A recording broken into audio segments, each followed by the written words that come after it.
మన గుంతకల్ న్యూస్ ని లైక్ చేయండి, షేర్ చేయండి, సబ్స్క్రైబ్ చేయండి.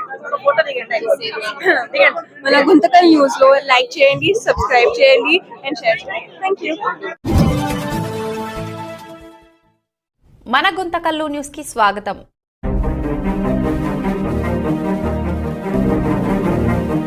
తొలగించాలి కార్పొరేట్ సెలూన్ షాపులను, తొలగించాలి కార్పొరేట్ సెలూన్ షాపులను, తొలగించాలి కార్పొరేట్ సెలూన్ షాపులను, తొలగించాలి కార్పొరేట్ సెలూన్ షాపులను, తొలగించాలి కార్పొరేట్ మందుల షాపులను.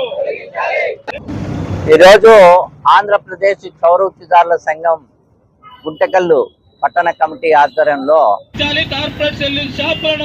కార్పొరేట్ సెలూన్లను తొలగించాలని, సాంప్రదాయ మంగళ షాపులను కాపాడాలని కోరుతూ రిలే నిరాహార దీక్షలు ప్రారంభిస్తున్నారు. ఈ అనాదిగా సాంప్రదాయంలో మంగళ క్షౌర వృత్తికి సంబంధించినటువంటిది పురాతన కాలం పూర్వంలో అందమైనటువంటి మనిషిగా రూపుదిద్దాలంటే కటింగ్ చేసి ఇతర రూపాల్లో ఆయనకి మనిషి అనేవానికి ఒక రూపానికి అందంగా చేయడంలో గౌరవకి సంబంధించినటువంటి వాళ్ళు చేసేవాళ్ళు. అట్లాగే ఏదైనా కాలికి కానీ ఇంకో దానికి కానీ ఏదైనా అనారోగ్యంగా గురైతే వాళ్ళకి మొదట సర్జన్ గా ప్రారంభంలో ఉన్నటువంటి వ్యక్తి క్షౌర వృత్తి. ఇలాంటి క్షౌర వృత్తి అనేటువంటిది సమాజంలో ఉన్నటువంటి అన్ని వర్గాలు, కులాలకి, మతాలకి, ప్రాంతానికి, భాషకి అన్ని తేడా లేకోకుండా అన్ని వర్గాల ప్రజలకి సాంప్రదాయంగా చెట్టు కిందనో బస్టాండ్ సమీపంలో ఏదో చిన్న బంకు పెట్టుకొని బతికేటువంటి ఈ క్షౌర వృత్తి మీద వృత్తిదారులు చాలా మంది ఉన్నారు. దేశవ్యాప్తంగా చూస్తే కోట్ల మంది ఉన్నారు. మన ఆంధ్రప్రదేశ్ లో 10 లక్షల మంది ఉన్నారు. మన గుంటకల్ పట్టణంలో దాదాపు 10,000 మంది పైగా ఈ వృత్తికి సంబంధించిన వాళ్ళ పిల్లలు మొత్తం జనాభా ఉన్నారు. అయితే ఈ వృత్తికి సంబంధించినటువంటిది ఓ పక్క ప్రభుత్వాల సహకారం లేవు, రెండో వైపున సొంతంగా అప్పు తప్పు చేసుకొని చిన్న బంకు పెట్టుకొని బతికేటువంటి ఈ క్షౌర వృత్తిదారుల మీద పాలకులు పెద్ద ఎత్తున దాడి చేసేటువంటి పద్ధతుల్లో ఈరోజు కార్పొరేట్ సెలూన్లు అనేటువంటిది తీసుకొస్తున్నారు. దీని వెనకల 91కి ముందు ఇలాంటి పరిస్థితి లేదు. 91 తర్వాత ఈ దేశంలో వచ్చినటువంటి నూతన ఆర్థిక విధానాలు చేతి వృత్తిదారుల మీద పెద్ద ప్రభావాన్ని చూపుతున్నాయి. అందులో భాగమే ఈ క్షౌర వృత్తిదారులకు సంబంధించినటువంటిది కూడా మనం చూస్తూ ఉన్నాం. ఒక సాధారణమైనటువంటి క్షౌర వృత్తిదారుడు బంకు పెట్టుకోవాలంటే 10,000 నుంచి 50,000 రూపాయల లోపు అవుతుంది. కానీ కార్పొరేట్ సెలూన్లు 20 లక్షల నుంచి 30 లక్షలు పెట్టి అందమైనటువంటి మనుషులు పెట్టి అక్కడ ఏళ్ల మీద లెక్క పెట్టేటువంటి సిబ్బందితో ఇక్కడ ఉన్నటువంటి పట్టణంలో ఉన్నటువంటి అనేక పెద్ద మధ్యతరగతి పేద వర్గాలకు సంబంధించిన సంబంధం లేకుండా పై మధ్యతరగతి వాళ్ళ మీదనే దృష్టి పెట్టి కార్పొరేట్ సెలూన్లు పెట్టడం అనేటువంటిది జరుగుతుంది. దీని ద్వారా ఓవైపున ప్రజల మీద భారమే కాదు, రెండవ వైపున ఇక్కడ ఉన్నటువంటి ఈ వృత్తి మీద ఆధారపడినటువంటి ప్రజలు అయినటువంటి క్షౌర వృత్తిదారులకి ఉపాధి లేకుండా పోయేటువంటి ప్రమాదం ఉంది. సమాజంలో అన్ని వర్గాలకు చేస్తున్నటువంటి ఈ సేవని గుర్తించాల్సినటువంటి పాలకులు ఆదరణ పేరుతోనూ ఇంకో దాని పేరుతోనూ 2 కిట్లు ఇచ్చి ఆ తర్వాత మర్చిపోయేటువంటి పరిస్థితి చూస్తా ఉన్నాం. రెండవ వైపున ఈ దేశ ప్రధాని నరేంద్ర మోడీ విశ్వకర్మ అనేటువంటి యోజన కింద 18 వృత్తులకు సంబంధించి 21 లక్షల మందిని గుర్తించామని చెప్పి 5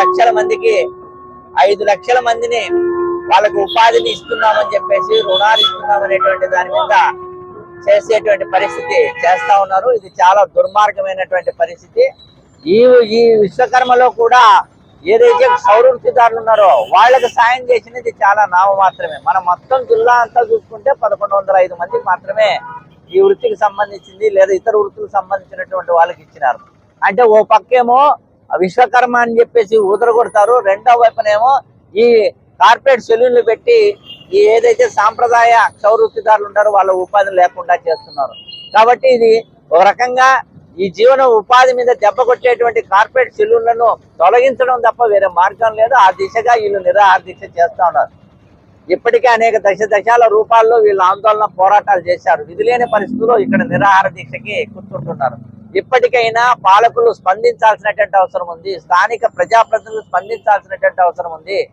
ఇక్కడ ఉన్నటువంటి క్షౌర వృత్తిదారులకే కాదు, ఇది రాబో కాలంలో అన్ని వృత్తులకు సంబంధించిన అందరికి సంబంధించినటువంటి భారంగా మారబోతున్నది. ఈ భారం సామాన్యంగా రోడ్డు పక్కన ఉన్నటువంటి సెలూన్ షాప్ సంబంధించినటువంటి వాళ్ళు పోయే వాళ్ళని కార్పొరేట్ సెలూన్లని ఆఫర్ల పేరుతో చీప్ అండ్ బెస్ట్ 99 అనేటువంటి పేరుతో ఆకర్షించి ఏదైతే బిఎస్ఎన్ఎల్ నాశనం చేసి జియోగా మార్చినారో ఆ విధంగానే ఈ కార్పొరేట్ సెలూన్లో ఆఫర్ పేరు మీద, పండుగల పేరు మీద, చీప్ అండ్ బెస్ట్ పేరు మీద ఆకర్షించి సాంప్రదాయం అనేటువంటి రోడ్డు పక్కన చెట్ల కింద ఉన్నటువంటి సాంప్రదాయమైనటువంటి సెలూన్లను లేకోకుండా చేసి పెద్ద పెద్ద కార్పొరేట్ సంబంధించినటువంటి సెలూన్లకి జనాన్ని మళ్లించుకునేటువంటి ప్రయత్నం జరుగుతుంది. ఇది చాలా ఉపాధికి నష్టం, వాళ్ళ వృత్తికి నష్టం. రెండో వైపున ఆ పాలకులు స్పందించకపోతే ఇది రాబో కాలంలో పెద్ద ఉద్యమంగా తయారయ్యేటువంటి పరిస్థితి ఉంది.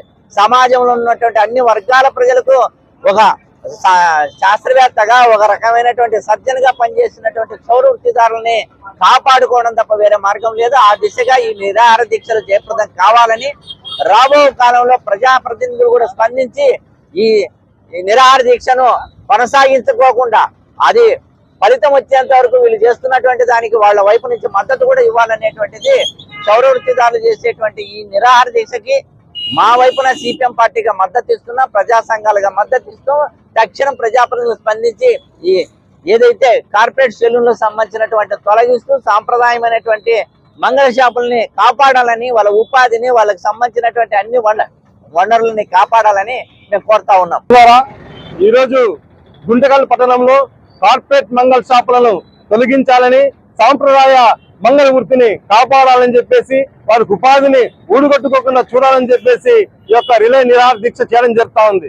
ఈ రోజు ఈ యొక్క రిలే నిరాహార దీక్ష ఈ రోజు అనుకునేది కాదు. దాదాపుగా ఈ సంస్థ పైన కార్పొరేట్ మంగళ షాపులను తొలగించాలని గత 45 రోజులుగా గుంటకల్ పట్టణంలో వివిధ రూపాల్లో నిరసన కార్యక్రమాలు చేస్తూ అధికారులకి, ప్రజాప్రతినిధుల దృష్టికి కూడా తీసుకోవడం జరిగింది. దీనిలో ఏ ఒక్కటి కూడా పరిష్కారం కాకపోవడంలో దిక్కుతోచని పరిస్థితుల్లోనే ఈ రోజు యొక్క దీక్షలకు పూనుకోవడం జరిగింది. ఇప్పటికైనా కూడా ప్రభుత్వం, అధికారులు కూడా స్పందించాలని చెప్పేసి, ప్రజాప్రతినిధులు స్పందించాలని చెప్పేసి కోరుతున్నాం. గుంటకల్ పట్టణం చాలా చిన్నది, పెద్ద విశాలమైనదేం కాదు. ఒక రైల్వే తప్ప గుంటకల్లో ఏం లేని పరిస్థితి. రైల్వే కూడా ప్రైవేట్ పరమై మొత్తం వెళ్ళిపోతా ఉంది. గుంటకల్లో ఉన్న ఈ యొక్క మంగళ షాప్ దాదాపుగా 450 నుంచి 500 మంగళ షాపులు ఉన్నాయి.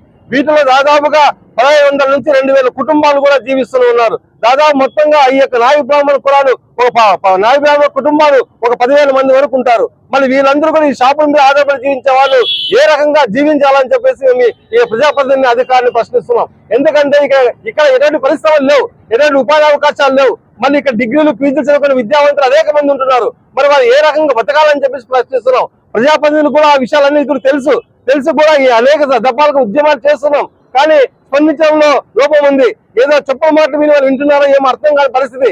కాబట్టి ఇప్పటికైనా సరే మేము దాదాపుగా ఇంతమంది ఇన్ని రకాలుగా ఉద్యమాలు చేస్తూనే ఉన్నాం. ఎమ్మెల్యే గారు కూడా, గౌరవ ఎమ్మెల్యే గారు కూడా స్పందించాలని చెప్పేసి కోరుతున్నాం. వెంటనే ఎమ్మెల్యే గారు స్పందించి మా యొక్క కార్పొరేట్ మంగళ షాపులను తొలగించి సాంప్రదాయ మంగళ వృత్తిని కాపాడాలా, రక్షించాలని చెప్పేసి వారిని వినయపూర్వకంగా కోరుకుంటున్నాం. నమస్కారం. క్షౌరవృత్తిదారుల సంఘం తరఫున ఈరోజు రిలే నిరాహార దీక్షలు మొదటి రోజు ప్రారంభమైనాయి. భవిష్యత్తులో ఈ కులవృత్తి అనేది కనుమరుగవుతా ఉంది. దాని ద్వారా ఈ నాయ బ్రాహ్మణ యువతులు మరి క్షౌరవృత్తిదారుల సంఘం యువకులు డిగ్రీలు, పీజీలు చేసి ఈరోజు రోడ్డున పడి ఈ విధంగా చేస్తున్నారు. దానివల్ల కార్పొరేట్ మంగళ షాపుల వల్ల భవిష్యత్తులో ఈ మంగళ వృత్తి అనేది కాపాడుకోవడానికే ఈరోజు రిలే నిరాహార దీక్షలు ప్రారంభమైనాయి. దీని ద్వారా మా గౌరవ ఎమ్మెల్యే గారికి తెలియజేస్తున్నాం. కొంతమంది తప్పుదోవ పట్టించారు. ఈ వీడియో ద్వారా ఏం చెప్తున్నామంటే, సార్ గుంటకల్లో 5 మంగళ షాపులు ఉన్నాయి. ఈ 5 మంగళ షాపుల వల్ల గుంటకల్లో ఉండే దాదాపు 1500 కుటుంబాలు ఈ క్షౌరవృత్తి పైన ఆధారపడి జీవిస్తున్నారు. ఈ 1500 మంది రోడ్డున పడే దీనస్థితి ఉంది. కావున దయచేసి దీని గురించి మీరు ఎంత త్వరగా నిర్ణయం తీసుకుంటే అంత త్వరగా మాకు ఈ రిలే నిరాహార దీక్ష నుంచి మీకు విన్నవిస్తున్నాం. భవిష్యత్తులో ఎటువంటి ఈ కార్పొరేట్ మంగళ షాపులు వచ్చినా తొలగించాలని, మరో విధంగా ఇలాంటి రాకుండా చూడాలని ఈ సభాముఖంగా తెలియజేస్తున్నాం. గౌరవ ఎమ్మెల్యే గారికి ఒకటి కాదు సార్, 5 కార్పొరేట్ మంగళ షాపులు గుంటకల్లో ఉన్నాయి. ఒకటి చీప్ అండ్ బెస్ట్, ఇంకోటి వచ్చి గ్రీన్ ట్రెండ్స్, ఇంకోటి వచ్చి 11 అనేది ఇప్పుడు ఉన్నాయి. ఈ విధంగా ఈ కార్పొరేట్ సంస్థలు ఉన్నాయి. ఆ ఒకటి ద్వారానే కాకుండా ఈ 5ని తొలగించాలనేసే మా ఉద్దేశము. ముఖ్యంగా ఈ చీప్ అండ్ బెస్ట్ ద్వారా మా యువకులందరూ చాలా ఉపాధి కోల్పోతున్నారు సార్. దాంట్లో ఒక 99, 49 పెట్టేసి మా సాంప్రదాయ వృత్తిలో మా షాపుల్లో ఏ విధంగా తీసుకుంటున్నామో వాళ్ళు కానీ అదే విధంగా మాకు పోటీ పడుతూ ఆకర్షణీయంగా కొన్ని ఆఫర్లు ఇస్తూ వీడియో ద్వారా, పత్రికల ద్వారా, ఈ సోషల్ మీడియా ద్వారా వాళ్ళు కొన్ని రకరకాలుగా చేస్తూ ఆఫర్లు అంటూ ఈ విధంగా పెట్టేసి మా వృత్తి పైన బంకులు షాపుల పైన జీవించే వాళ్ళందరికీ కడుపును కొడుతున్నారు సార్. ఈ 99 చీప్ అండ్ బెస్ట్ ద్వారా 49 రూపీస్ సేవింగ్ అని చెప్పేసి ఈ ప్రజల్లోకి తీసుకొని పోయి మా అందరినీ కడుపు కొడుతున్నారు సార్. వీళ్ళు పెట్టే హంగులకి, ఆర్భాటాలకి మా చౌర వృత్తి పైన ఆధారపడి జీవించే మంగళ షాపులన్నీ కోల్పోతున్నాయి. ఈ జీవనోపాధి కోల్పోతుందని కాబట్టి భవిష్యత్తులో ఈ 1 కాదు సార్, ఈ 5ని తొలగించేసి కార్పొరేట్ మంగళ షాపులు 5 ఉన్నాయి సార్, ఈ 5ని తొలగించాలనేసి విన్నవించుకుంటున్నాం సార్.